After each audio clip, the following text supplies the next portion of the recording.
Bien, buenos días. Bienvenidos a la charla que corresponde al mes de septiembre. Yo tengo aquí a mi izquierda, a Fernando Martín Ruiz, que es el ponente que nos va a comentar el tema de los ritos funerarios. Ritos funerarios en el Islam, en la etapa musulmana.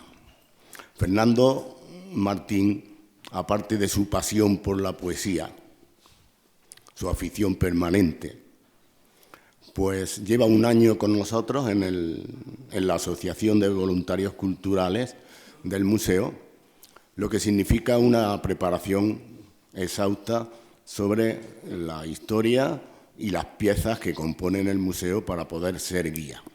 Entonces, a esta afición suya acaba de unir además la de ponente con la charla que corresponde al mes de septiembre, que está dentro del programa de charlas que corresponde a este curso. Tengo aquí apuntado alguna cosa. Él tiene la atención en el museo los jueves. Lo digo por si alguien quiere en cualquier momento hacerlo, que lo atienda. Fernando, pues puede hacerlo dentro de esa etapa. Relacionado con los ritos funerarios, evidentemente en el museo también tenemos piezas excepcionales. Saben que están las lápidas de los sultanes. Precisamente, Fernando, no sé si va a comentar algo de esto, ¿no? Sí. Bueno, pero ya se encontraron cuando se hace el Palacio de Carlos V, en plena construcción aparecen 4 losas. De las 4 losas tenemos 2 en el museo, aparte de los epitafios. Si no recuerdo mal, una corresponde a Muhammad II y otra a Yusuf III. Hay una tercera que parece que no se encuentra aquí, sino que es localizada en Betanzos, en Galicia, que corresponde a un hermano de Muley Hassan, un primo pariente suyo. Estas losas se encontraron dentro de lo que se llama Rauda Real, al parecer. La rauda empieza a localizarse en el periodo del siglo XIX, cuando está Mariano Contreras, y como todo en la Alhambra, es Torres Balbás el que acaba por identificar claramente lo que es la Rauda Real. 2 raudas, una fuera de las murallas y otra Rauda Real que está entre la mezquita, que saben que es la iglesia de Santa María de la Alhambra, y el Patio de los Leones. No es visitable, supongo que ya alguna vez dejarán pasear por allí porque tampoco es un espacio que se pueda estropear caminando. La gente identifica también Rauda con la cuba mayor que hay, esa torre, ¿no? que tiene un techo agallonado y que tiene una salida en arco de herradura. Una de ellas enlazaba para pasar dentro del Patio de los Leones. Pero no es solamente las lápidas lo que hay en el museo, también tenemos bordillos funerarios, algunos de ellos excepcional por su policromía y porque está hecha con la cerámica de lujo nazarí a base de blanco, azul y reflejos dorados. Estos bordillos pues también están, por supuesto, a disposición de todos ustedes que quieran ir por allí, y cualquiera de los guías que estamos lo hacen. El tema de los ritos funerarios es la muerte, ¿verdad? La muerte no falta nunca, es siempre permanente, no se equivoca y llega. Los ritos funerarios están normalmente relacionados con las religiones, aunque a lo largo del tiempo pues hay las lógicas modificaciones dependiendo de la cultura y de la religión. No quiero extenderme para que sea Fernando el que nos explique el tema, pero sí decirle algo de, por ejemplo, Antonio Machado, creo que él, para quitarle importancia a la muerte, decía: mientras somos, no está, y cuando está la muerte, ya no somos. Entonces, una manera de suavizar. Los ritos funerarios nos ayudan a tener una idea clara de muerte y nos ayuda también pues, a aliviar la tristeza del momento y en algunos casos en la preparación hacia lo que venga después, que sigue siendo un misterio. Así que yo los dejo y mi amigo Fernando, que estamos expectantes, que por eso hemos venido aquí a escucharte en la charla de los ritos funerarios. Cuando quieras. Sí, gracias Pepe por tu presentación. Siempre es una satisfacción poder estar acompañado de un público interesado, de mis propios compañeros del museo, y así da gusto dar una charla. Aunque el tema de hoy es un poco escabroso, teóricamente, vamos a tratar de, en el tiempo más breve posible, no extenderme más allá de lo que puede ser una hora, para que nos aproximemos a todo este tipo de rituales que se lleva dentro del mundo islámico. Muchísimas gracias y ahora mismo comenzamos.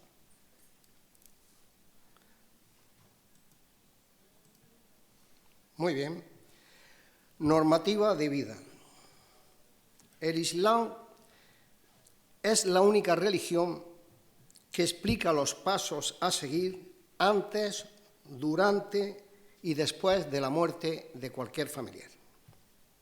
Son dogmas de fe la creencia en el juicio final, la resurrección de los muertos y, por supuesto, que hay vida después de la muerte. Fases del ritual funerario: acompañamiento en la agonía, lavado ritual del cadáver, el amortajamiento y la oración fúnebre y el acompañamiento del féretro en el cortejo funerario y, al final, la exhumación o el entierro. En el Corán hay continuas referencias a la resurrección y al paraíso, también al infierno como castigo a los infieles. Un buen musulmán ha de tener un buen comportamiento en la vida, siendo fiel a las enseñanzas del Corán y del profeta. Después de la muerte hay un periodo de transición hasta que llega la resurrección. Tenemos periodo de espera en la sepultura, la llegada del juicio final y la resurrección en el paraíso. La muerte en viernes, día sagrado del Islam, libra del sufrimiento durante la estancia de espera en la tumba. Según la creencia islámica, cuando una persona muere, está presente el arcángel Israel o Azrael, y este, junto con otros ángeles, llevará su alma al cielo y allí, tras un interrogatorio, denominado interrogatorio de la tumba, conocerá si Dios ha perdonado sus pecados, le ha destinado al cielo o su alma se encuentra entre los condenados. La preparación para una buena muerte es fundamento para que un buen musulmán cumpla adecuadamente durante toda su vida con las prácticas religiosas islámicas. Bueno, hablamos del interrogatorio que hemos dicho antes, con los ángeles. Pues el interrogatorio comienza cuando concluye el funeral y la última persona de la comitiva fúnebre se ha alejado 70 pasos de la tumba. Entonces, Nakir y Munkar, los ángeles que prueban la fe de los muertos, alzan el alma del difunto sobre la tumba y le hacen 3 preguntas. ¿Quién es tu Señor? ¿Quién es tu profeta? ¿Y cuál es tu religión? Si el creyente es practicante, responderá que mi Señor es Alá, mi profeta es Mahoma y mi religión es el Islam. Si el finado responde correctamente, el tiempo que aguardará esperando la tumba, pues será un tiempo agradable. Y los que no respondan adecuadamente, este tiempo de transición en la tumba será de sufrimiento hasta que llegue el juicio. Muy bien.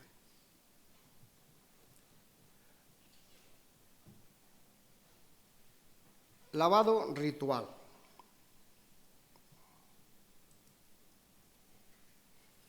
Acompañamiento en la agonía. Acompañar en el tránsito de la muerte y en el cortejo fúnebre es un derecho y un deber del musulmán. Aparece recogido en múltiples pasajes del Corán. Los rituales mortuorios comienzan en el momento de la agonía. Los acompañantes recitan en voz baja la profesión de fe, llamada la Shahada, susurrada al oído para que éste la musite y sea lo último que oiga o diga. La Shahada, concretamente, es: no hay más Dios que Alá y Mahoma es su profeta. Tras la muerte, esta hay que anunciarla lo más rápidamente posible a la comunidad musulmana y se procederá a preparar al difunto para su lavado ritual. Bueno, hay que orientar el cuerpo del agonizante en dirección a la Meca, hacia la Qibla, colocándolo sobre su costado derecho y su pecho orientado hacia la Meca. Hay unas recomendaciones sobre los acompañantes. Normalmente acompañan familiares, amigos y gente piadosa, siendo habitual que los acompañantes reciten todos junto al moribundo la profesión de fe, la llamada Shahada, la que dice que no hay más Dios que Alá y Mahoma es su profeta. No estar junto al moribundo en estado de impureza, sobre todo de impureza mayor.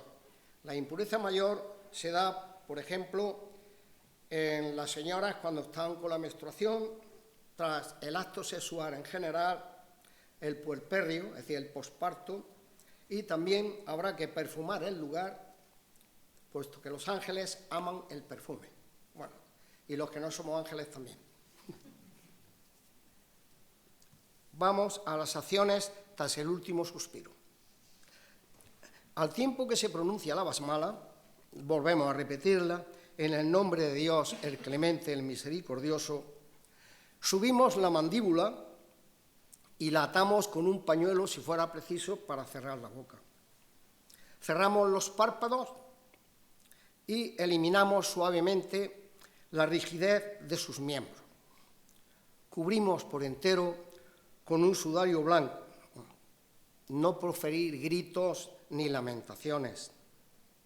Tras la muerte, volvemos a repetir, esta hay que anunciarla lo más rápidamente posible ante la comunidad musulmana. Y ahora ya empezamos a preparar el difunto para el lavado ritual. Aquí voy a dar un apunte en el sentido de que sobre mártires, el muerto en campo de batalla o a consecuencia de las heridas recibidas no será lavado ni amortajado. Será enterrado con sus ropas, aunque estén llenas de sangre y estén deterioradas, puesto que éstas darán testimonio de su martirio en el día del juicio o de la resurrección. También hay una salvedad. Si la muerte es, por ejemplo, por una epidemia, pues simplemente nos limitaremos a verter agua sobre el cuerpo solo y exclusivamente. Más temas, por ejemplo, si el fallecido es un hombre, el lavado ritual lo harán otros hombres. Si es una mujer, lo harán mujeres. El esposo lavará a la esposa y la esposa lavará al esposo. Los niños menores de 6 años serán lavados indistintamente, tanto por hombres como por mujeres. En la actualidad se suele ocupar de ello el imán de la comunidad, lógicamente, y alguna persona religiosa y practicante conocedora del ritual y digna de confianza, para que no revele pues las intimidades del fallecido. Y luego vamos a las abluciones, a lavar. Se suelen hacer 3 abluciones, 3 lavados tras la muerte. Un baño completo, que es una ablución mayor, lógicamente al difunto. También se hacen las abluciones mayores tras el acto sexual y también se hace una ablución de baño completo muchas veces cuando se va a orar a la mezquita, por ejemplo, el viernes, que es el día grande de ellos, ¿no? Las abluciones menores son manos, los brazos hasta los codos, la cara, las orejas, los pies y las piernas hasta la altura de las rodillas. Esas son las abluciones menores. Lógicamente, al difunto lo que se le hace es una ablución completa, una ablución mayor. Las acciones preparatorias para las abluciones. Que las vaya a realizar deberá haber hecho antes una ablución previa y comenzará pronunciando la ya mencionada basmala, en el nombre de Dios, el clemente, el misericordioso. Despojará al difunto de sus ropas sin mirar sus partes pudendas y colocará sobre él una tela que le cubra desde el ombligo hasta las rodillas. Bueno, y ahora procedemos al lavado, ¿no? El lavado normalmente se hace un número impar de veces, se suelen hacer 3 lavados. El lavado es cabeza, el lado derecho del cuerpo, el lado izquierdo del cuerpo, la cara, las manos, los pies, y siempre en sentido descendente, desde la cabeza hasta los pies. El primer lavado es para purificarlo y se hace con agua pura. El segundo lavado es para limpiarlo, con agua, con loto o agua jabonosa. Y el tercer lavado, que es para perfumarlo, se suele hacer con agua alcanforada u otro perfume. Se secará después al difunto con unas toallas bien limpias, se le peinarán los cabellos y se perfumará. Bueno, voy a ordenar, que me parece que me he desordenado.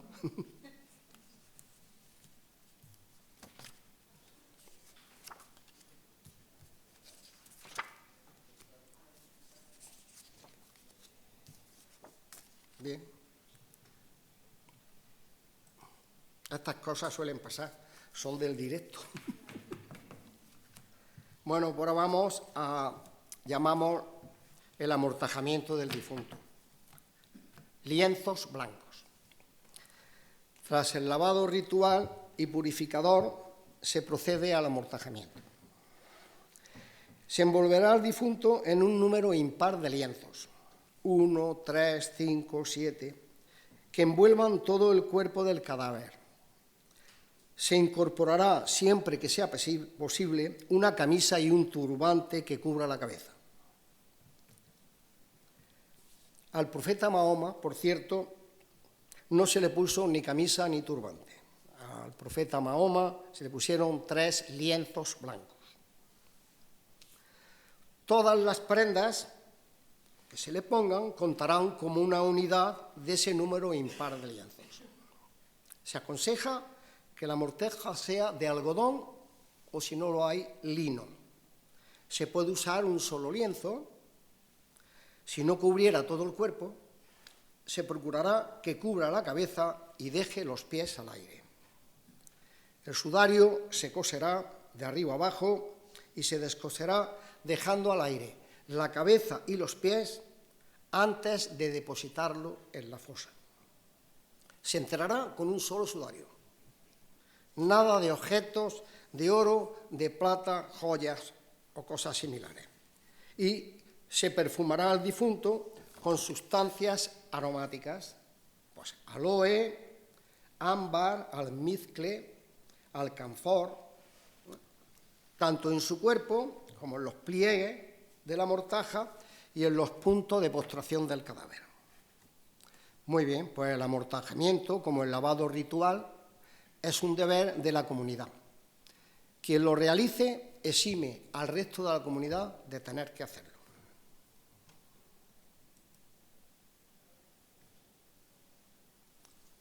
Aquí vemos el tema de los lienzos blancos. Ahora vamos al acompañamiento. Perdón. Bien. Oración fúnebre. Ahí. Aquí tenemos, por ejemplo, una montaña que está situada. Esta montaña, aquí hubo una batalla que a partir de ahí pues se levantó la prohibición de poder enterrar a los musulmanes más de uno en una sola tumba. Hubo tantos fallecidos que a partir de ahí se permitió meter varios en una sola tumba. Continuamos.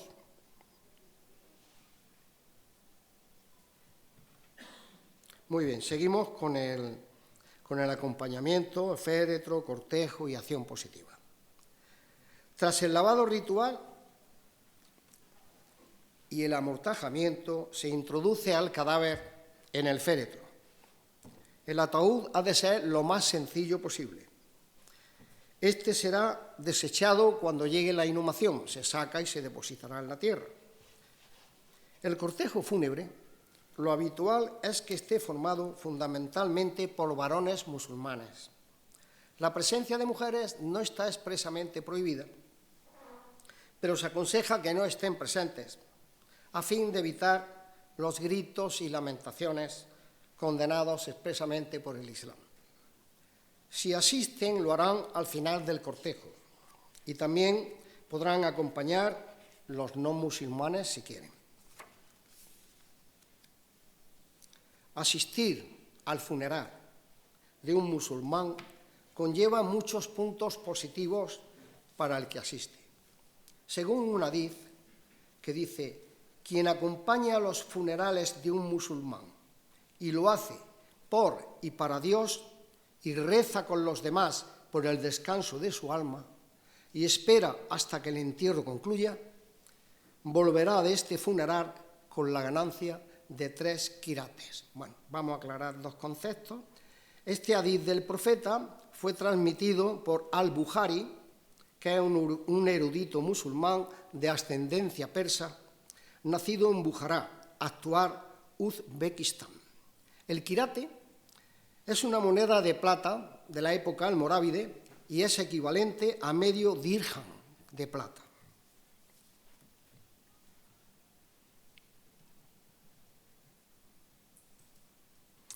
Oración fúnebre. Salat ul-Janaza. Se realizará en el lugar en el que el fallecido esté esperando el traslado, en el féretro ya.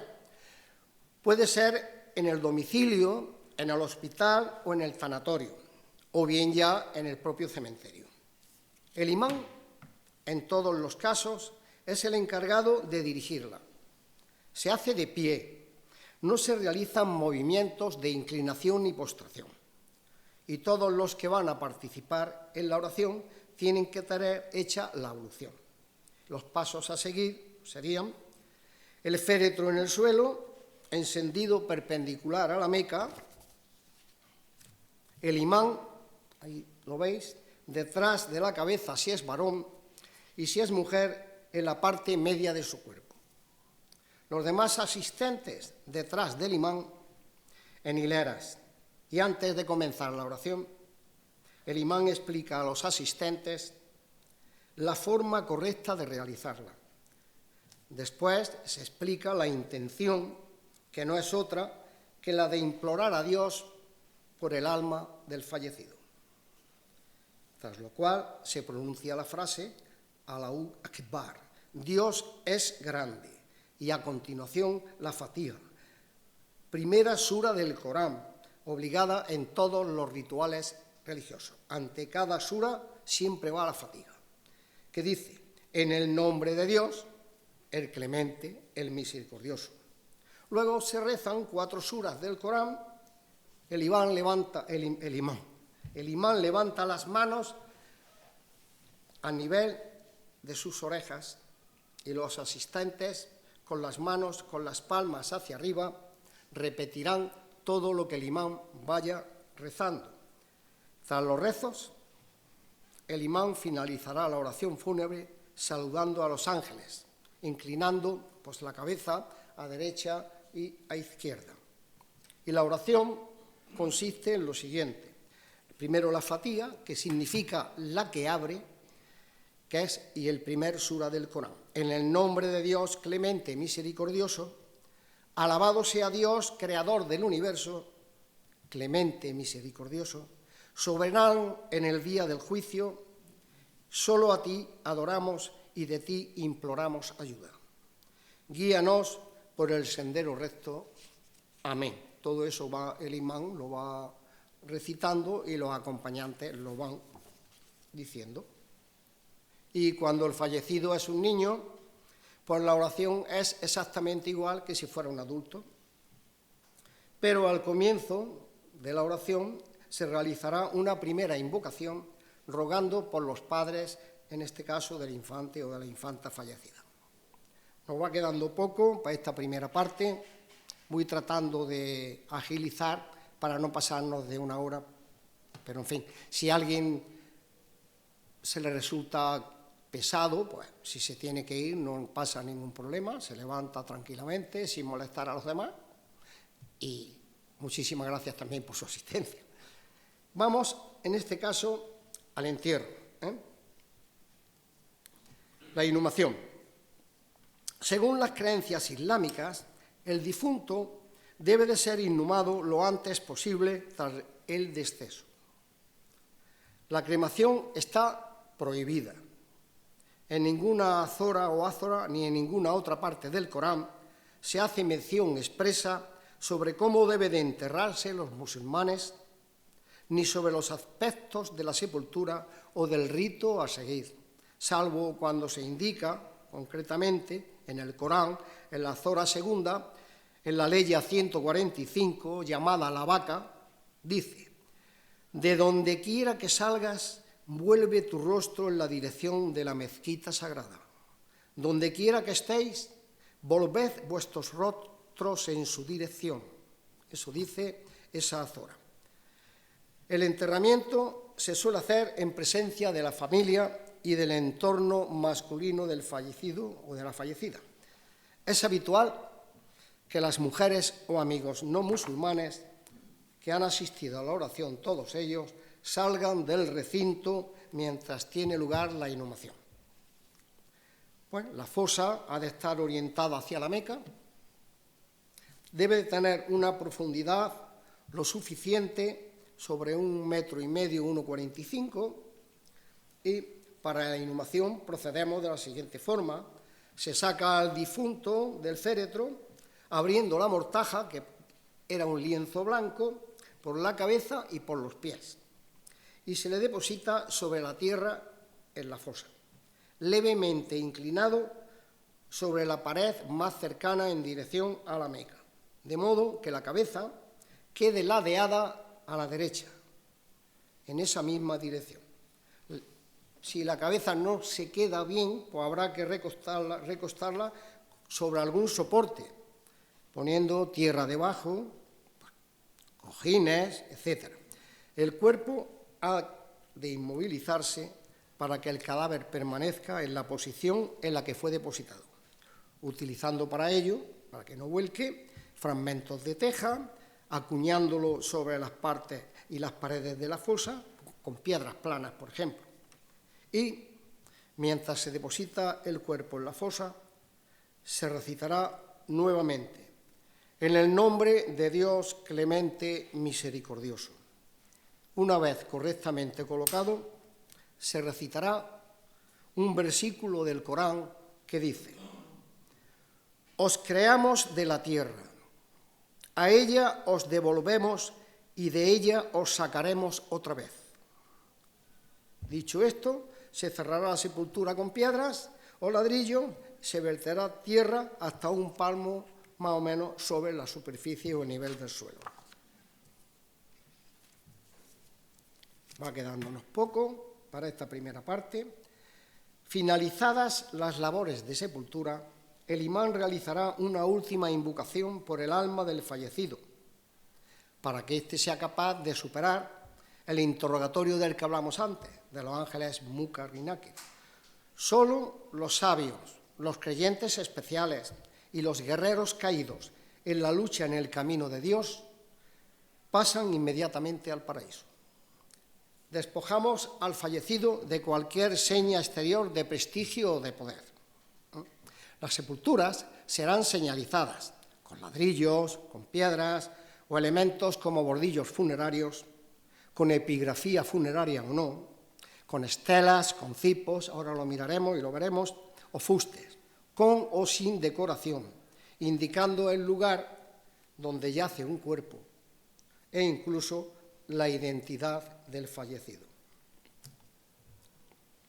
Aquí, en esta imagen, es de lo que estábamos hablando antes, la manera del tipo de tumba, o bien hay algunas veces que se excavan sobre la propia piedra, y cuando es tierra, por ejemplo, que es más fácil, puesta en forma de L, es la que se suele también practicar, y ahí se coloca el cadáver. Aquí tenemos más ejemplos, que veis poniéndolos para que los vayáis viendo, así no me escucháis, que me estoy poniendo muy pesado.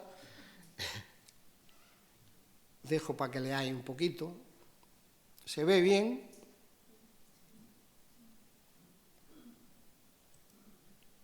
Bueno, ya vemos cómo están aquí, en este caso ya, el esqueleto del cadáver. Más tipo de enterramiento en lat, que es el que baja y se mete en el lado. Más tumbas musulmanas.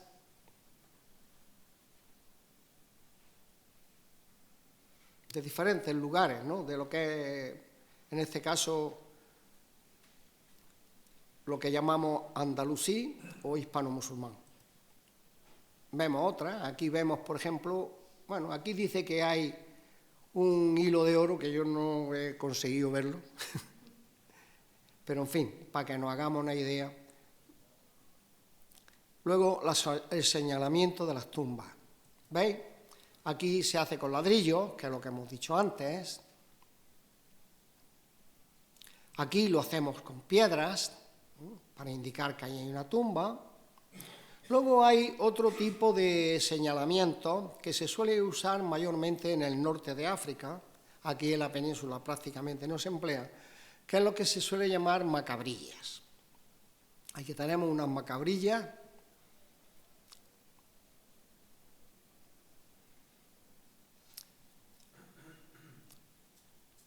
Van grabadas, algunas llevan epigrafía, otras no.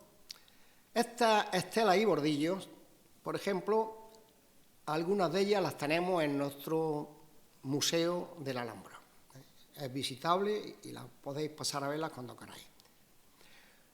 Tenemos las estelas funerarias que se suelen colocar en la cabecera y a veces incluso también en los pies de donde está sepultada la persona. Unas son de Badajoz, de Madrid, de Almería.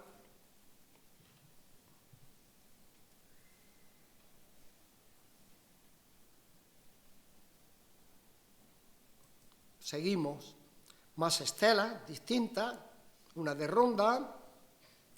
Esta está en el Museo de Málaga, con escritura cúfica, que es uno de los dos estilos de escritura que tienen los árabes, la cúfica y la cursiva.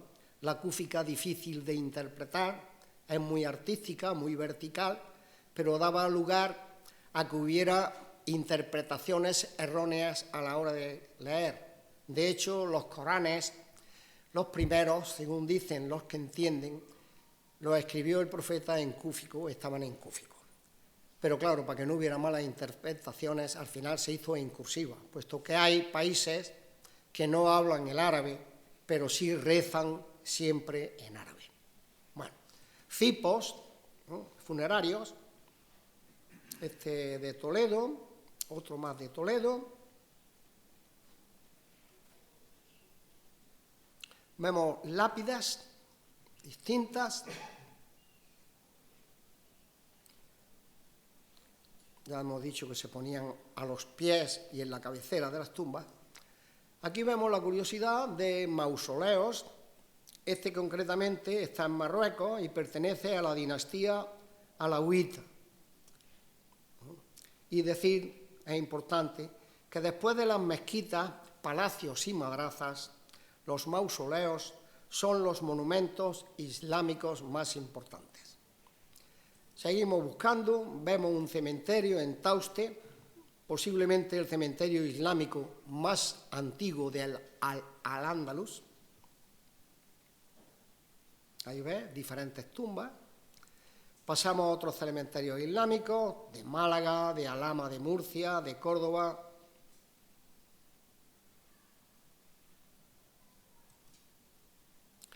Este cementerio de vascos, con tumbas excavadas en la propia roca.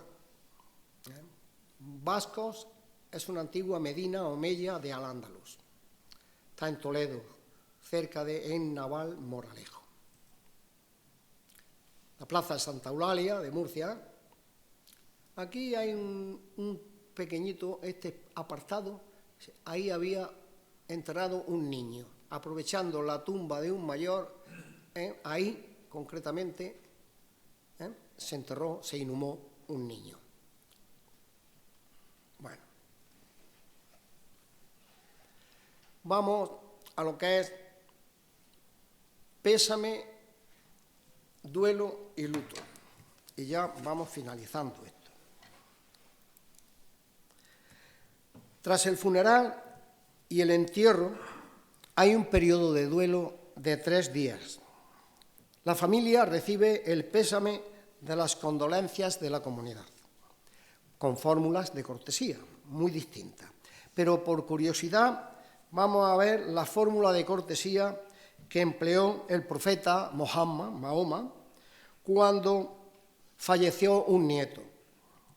Le dijo a su hija: a Alá pertenece lo que tomó, así como a él pertenece lo que dio. Todo tiene un tiempo señalado, así que sé paciente y acéptalo. Bueno, luego se salmodian algunas suras del Corán. Estamos hablando de cuando estamos con el pésame, colectivamente. Y luego se le invita a los visitantes a tomar té verde y se les sacan unos dulces. Y se salmodian, hemos dicho se salmodian. Salmodiar ya sabemos que es cantar con cadencia monótona. Es práctica habitual que el tercer día de la muerte, así como el 40º, que se corresponde con el final del luto islámico, se ore por el fallecido y sus familias. Estas oraciones fúnebres suelen realizarse tanto en casa de la familia del difunto como en la mezquita. Lo más habitual es que se hagan en las mezquitas. La viuda guardará luto por espacio de 4 meses y 10 días, por si hubiera quedado embarazada.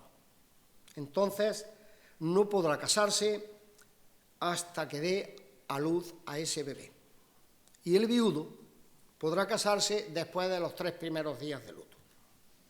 Muy bien. Bueno, que aquí no venimos a hacer análisis sobre ese tipo, simplemente a indicar qué es las prácticas habituales que suelen hacer. Aquí vemos una musulmana orando. Bueno, sobre el color del luto, voy a dar un apuntillo aquí. En Córdoba omeya era el blanco, en contra del color negro de los estandartes abasíes. Como ya sabemos, los abasíes acabaron con los omeyas en Damasco. En el periodo de Taifa parece que desapareció esa costumbre, era indistinto. Según dicen, durante el siglo XI era el negro, el color del luto. En el periodo almohade, es decir, el periodo anterior ya al periodo nazarí, era el azul, y en la Granada nazarí, pues oscuro, azul o negro. Hay una creencia que se cree que los muertos pueden aparecerse, sobre todo durante los primeros días o meses tras su fallecimiento, en sueños o por medio de visiones, y que pueden dejar luz e influencia benéfica tras de sí, a lo que se le llama normalmente baraka. Muy bien. Y después del entierro, volvemos a decir, hay unos días claves para visitar las tumbas en los cementerios. El tercer día, el 9º y a los 40 días. Bueno, pues aquí vamos a ir viendo diferentes cementerios. En Murcia, aquí vemos una cartela donde anuncia en la Rauda de Granada, concretamente, el cementerio está frente al cementerio de San José, en el horario de visita, etc. Decir también que en la ciudad islámica, aquí tenemos un ejemplo de más o menos el planteamiento de una ciudad islámica, normalmente los enterramientos se producen fuera, en los arrabales, fuera de lo que son las zonas amuralladas de que corresponde.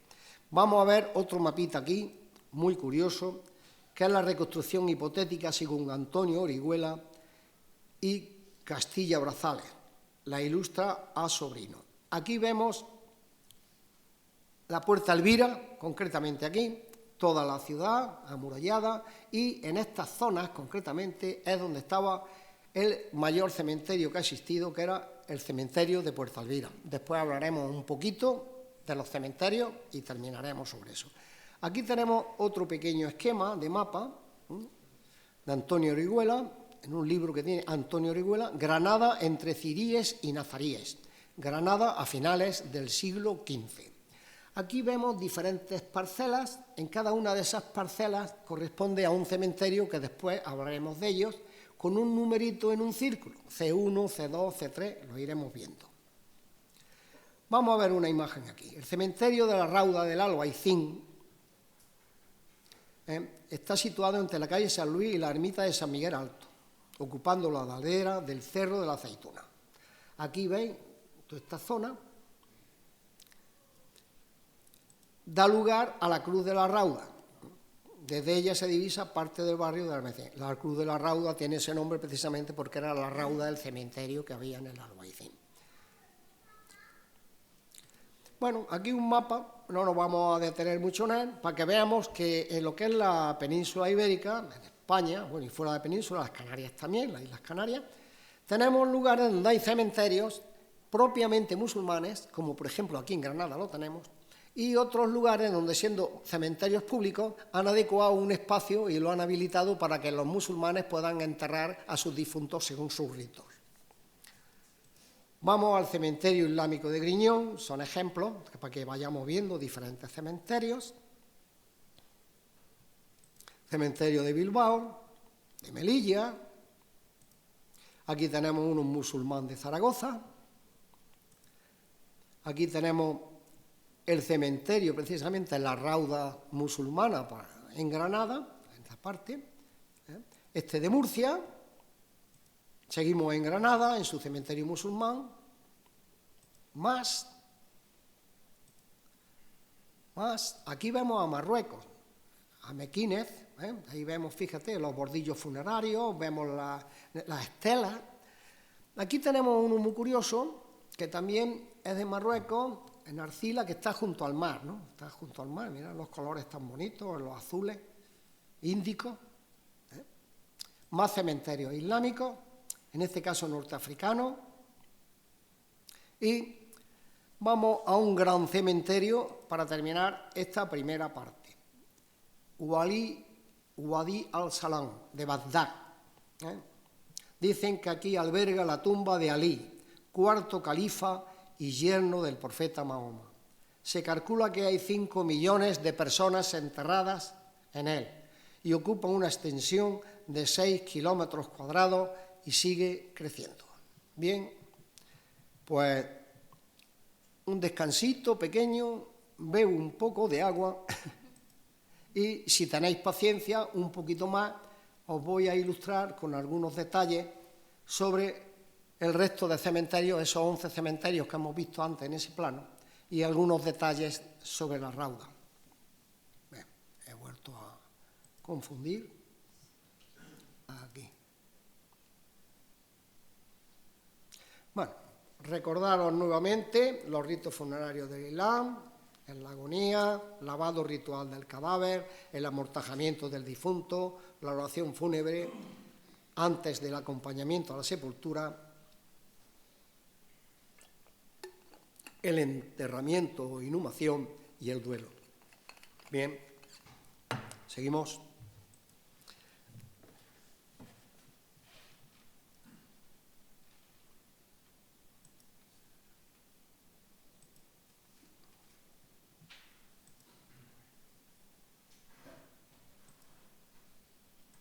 Esto es otra preparación que tenía. Vamos directamente a la Rauda. Ya sabéis dónde está la Rauda.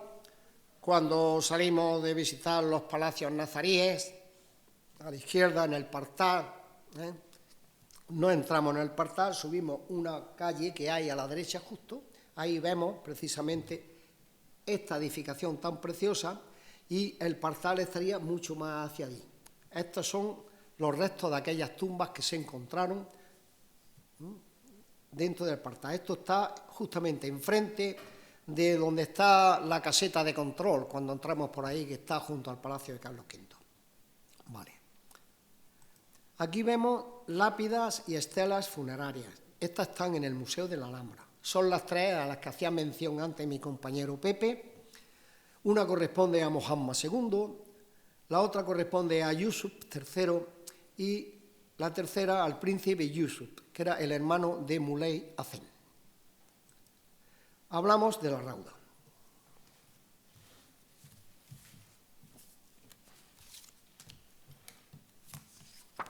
El topónimo tiene significado literal, ahí lo pone, del jardín, puesto que Mahoma fue enterrado en el jardín de su casa. Pero su uso derivó para designar un lugar de enterramiento, que está acotado espacialmente y con la arquitectura asociada, rodeado de zonas ajardinadas. En la rauda de la Alhambra fue enterrado Mohammed II, tras ser envenenado por su hijo Mohammed III. A partir de Ismail I, que se enterrará junto con su abuelo Mohammed II, fue lugar de enterramiento de los soberanos nazaríes. Los anteriores estaban fuera, extramuros de lo que llamamos la ciudad palatina de Alhambra. Mohammed I, Al-Ahmar, fundador de la dinastía nazarí, en el segundo cuarto del siglo XIII, falleció en 1273. Fue sepultado en el cementerio de la Sabica, fuera, extramuros de la Alhambra. La Rauda, como cementerio real de la Alhambra, está situado entre el Palacio de los Leones, al norte, y cerca de la Mezquita Mayor de la Alhambra, desaparecida, y en cuyo lugar se construyó entre 1581 y 1618 la iglesia de Santa María de la Alhambra, la que tenemos actualmente. Otros detalles, por ejemplo, Boabdil, el último sultán nazarí, trasladó los restos de sus antepasados hasta la alquería de Mondújar y al parecer los enterró en los alrededores de la mezquita.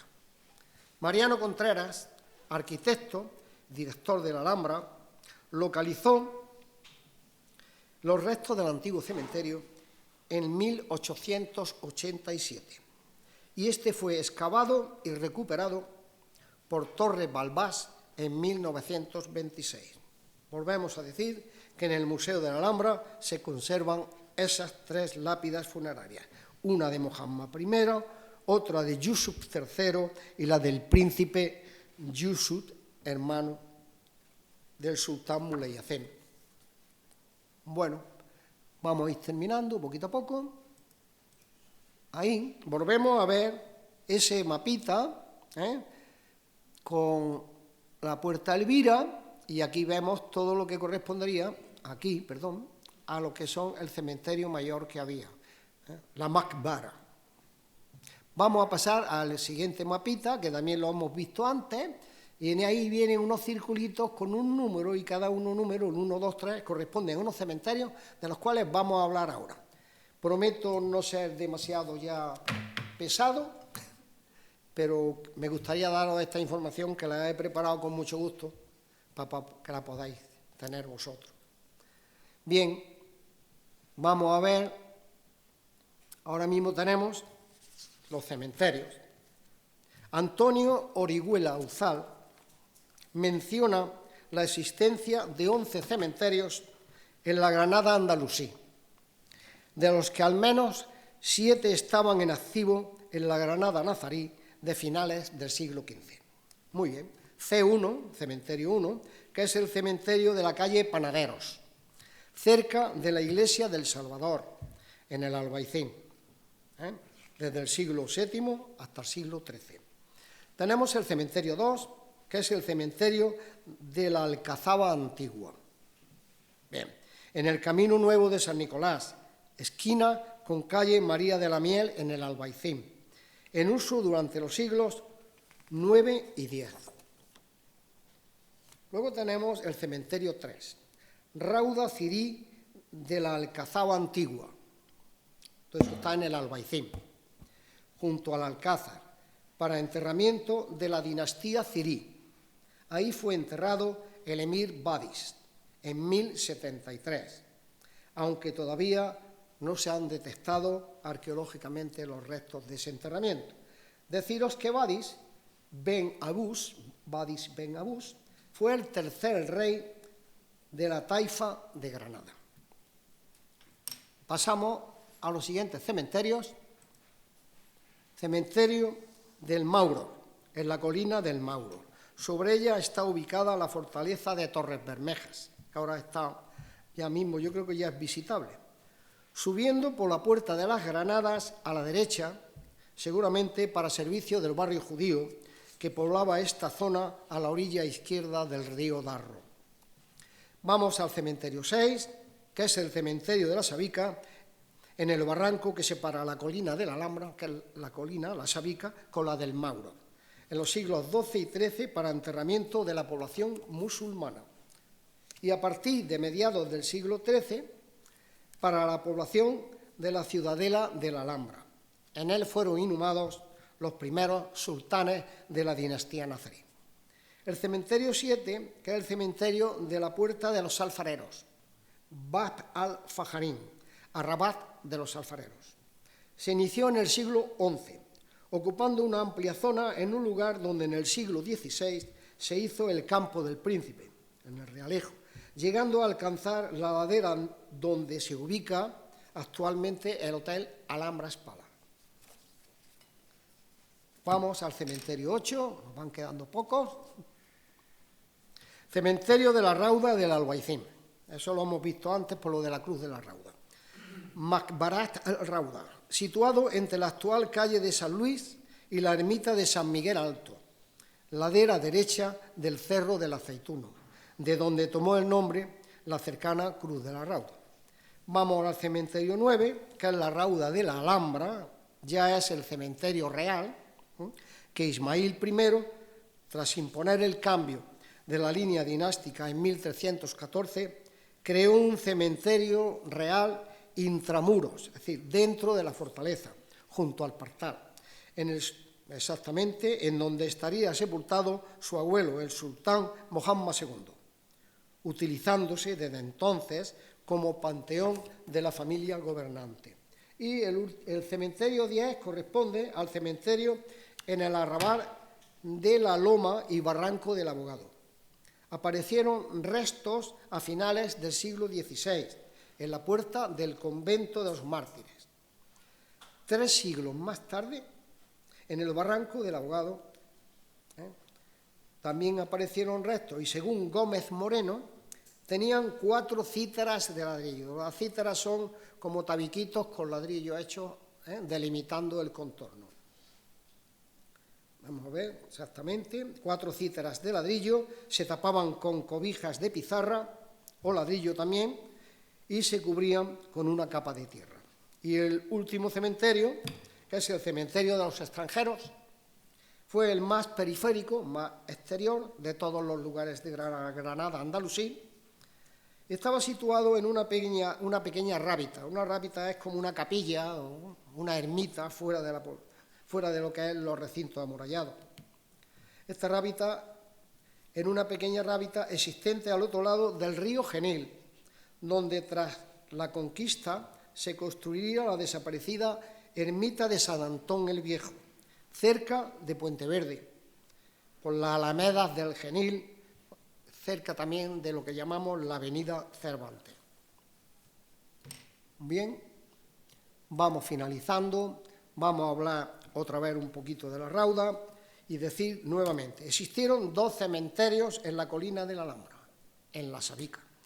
Uno al sur de la fortaleza, fuera del recinto de la misma, y el otro es la rauda dentro del recinto, donde se dio sepultura al resto de sultanes, nazaríes y sus familias. Muy bien. Mariano Contreras, arquitecto de la Alhambra, localizó los restos del antiguo cementerio que fue excavado, hemos dicho ya, por Torres Balbás en 1926. Y de las 4 lápidas ya sabemos que hay 3 que las tenemos en el museo: Mohammed II, Yusuf III y el príncipe Yusuf. Bueno, vamos a hacer aquí, vamos a la Rauda de Granada, el patio islámico que también le llaman, o cementerio musulmán. Aquí también. Y ahora ya vamos finalizando y quiero hablaros de lo que llamamos las lápidas anepigráficas o de los bordillos funerarios. En el blog del Patronato de la Alhambra y el Generalife, fechado el 11/7/2017, bordillos funerarios islámicos en los edificios de Granada. Un apunte. El 20 de septiembre del año 1500 fueron clausurados todos los cementerios de Granada por una real cédula de los Reyes Católicos, y al quedar estos sin uso, el material de los enterramientos podía aprovecharse para algunas de las numerosas obras que se estaban acometiendo en la ciudad. De hecho, os podré decir que hay lápidas anepigráficas que no tienen epigrafía, y bordillos funerarios en el monasterio de los Jerónimos, en la iglesia de San Cristóbal, en la primitiva iglesia de San Justo y Pastor, o iglesia desaparecida, en el convento de las Carmelitas Descalzas en el Realejo, en la iglesia de San Pedro y San Pablo, en la iglesia de Santo Domingo, en la ermita de San Miguel el Alto, en el convento de Santa Isabel la Real y en el palacio de Carlos V, sala segunda. Encima de un capitel califal que tenemos en esa sala, hay una, y también junto a la ventana arqueológica por donde discurre la primera calle real y la primera acequia real. Eso también es visitable en nuestro Museo de la Alhambra. También lo hay, tenemos bordillos funerarios en la Alcazaba, en la Torre de las Armas, en el muro izquierdo de la Puerta de la Justicia. Hay más sitios, lógicamente, que están todos relacionados en el blog del Patronato, bordillos funerarios islámicos en los edificios de Granada. Muy bien, pues simplemente ya el último apunte, pues todo esto ha podido ser gracias a haber bebido en las fuentes de los eruditos que nos han dado muchísimos detalles e información de todo esto. Mariano Contreras, Granja, de segundo apellido, arquitecto y director conservador de la Alhambra, y Leopoldo Torres Balbás, arquitecto restaurador y arqueólogo, y Antonio Orihuela Uzal, doctor en arquitectura, fue director del CSIC también y de la Escuela de Estudios Árabes.